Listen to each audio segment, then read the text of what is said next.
So over here, you can see that I have a form and then people have responded to this form. So you can know that by going on to the responses section right here, where you can see that 8 people have responded to this form.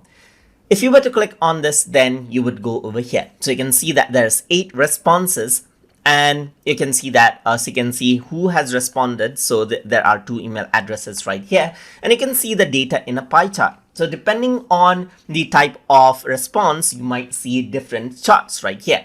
So you can also go around onto the questions part right here. So where you can see what people have answered. So here you can see that, did you like it or not? It's this right here. So if you have more questions, you can navigate around over here as well.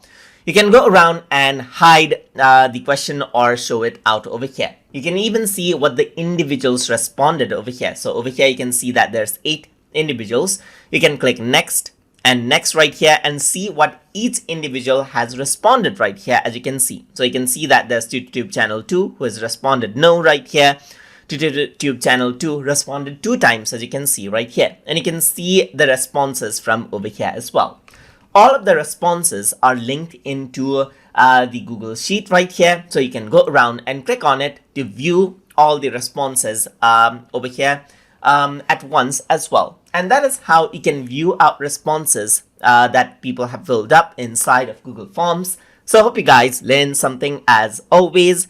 And as always, please like, comment, share, and subscribe.